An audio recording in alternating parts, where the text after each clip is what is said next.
আসসালামু আলাইকুম বন্ধুরা, আমি মালা আক্তার। মালার রান্নাঘরে আপনাদের সবাইকে ওয়েলকাম। আশা করি আপনারা ভালো আছেন। এই বৃষ্টির ওয়েদারে আজকে আপনাদের সাথে আমি একটা স্পেশাল ঘুগনির রেসিপি শেয়ার করব, যেটা খেতে ভীষণই সুন্দর হয়।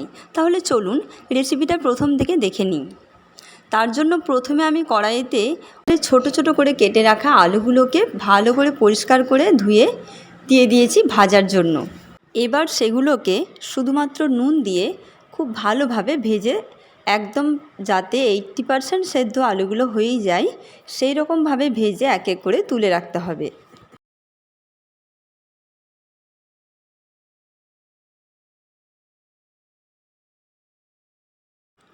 এবার আমি ওই তেলটার সাথেই আর একটু সর্ষের তেল দিয়ে খুব ভালোভাবে তেলটাকে গরম করে নিয়ে একটা তেজপাতা আর কিছুটা পাঁচফোড়ন দিয়ে দুটো বড় সাইজের পেঁয়াজকে একদম সরু করে কেটে ওর মধ্যেই দিয়ে দিয়েছি।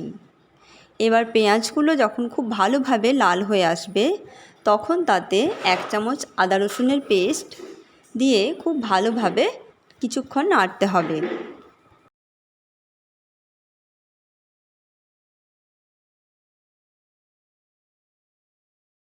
তারপর এখানে এক এক করে সব মশলাগুলো দিতে হবে।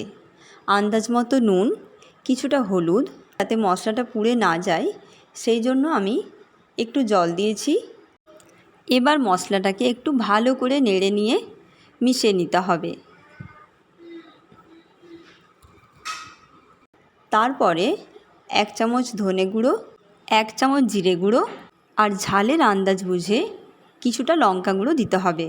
এখানে আপনারা চাইলে কাঁচা লঙ্কাও ব্যবহার করতে পারেন। এবার একটু একটু করে জল দিয়ে পুরো মশলাটাকে খুব ভালো মতো করে কষাতে হবে। যতক্ষণ পর্যন্ত মশলাটার তেল ছেড়ে না আসছে সেই পর্যন্ত ভালো করে কষাতে হবে। তারপর কিছুটা টমেটো সস ব্যবহার করেছি।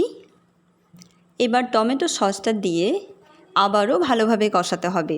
এমনভাবে কষাতে হবে যাতে সসের কোনো স্মেল না থাকে, কারণ যে কোনো রান্নাতেই সসের স্মেলটা যদি রয়ে যায় সেটাকে আরও রান্নার টেস্টটাকে খারাপ করে দেয়।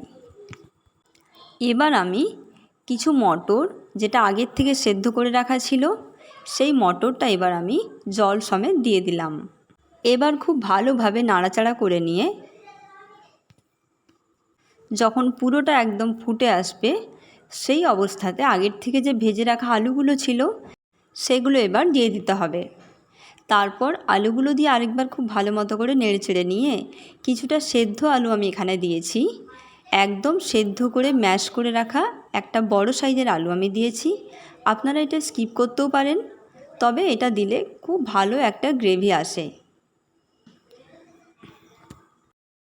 এবার পুরোটা আবার খুব ভালোভাবে যখন ফুটে আসবে তখন আমি এখানে কিছুটা ধনেপাতা আর একটু টেস্টের জন্য একটু চিনি আর একটু ফ্লেভারের জন্য অল্প একটু গরম মশলা দিয়ে খুব ভালোভাবে নাড়াচাড়া করে নিয়ে ফোটাতে হবে। এবার একটু ফুটে গেলে গ্যাসের ফ্লেমটাকে একেবারে অফ করে দিলে ঘুগনিটা পুরোপুরি রেডি হয়ে যাবে।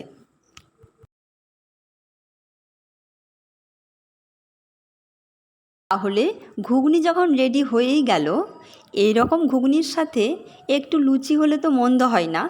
তার জন্য আমি এখানে ঘুগনিটা ফুটতে ফুটতেই বেশ কটা লুচিও করে নিলাম।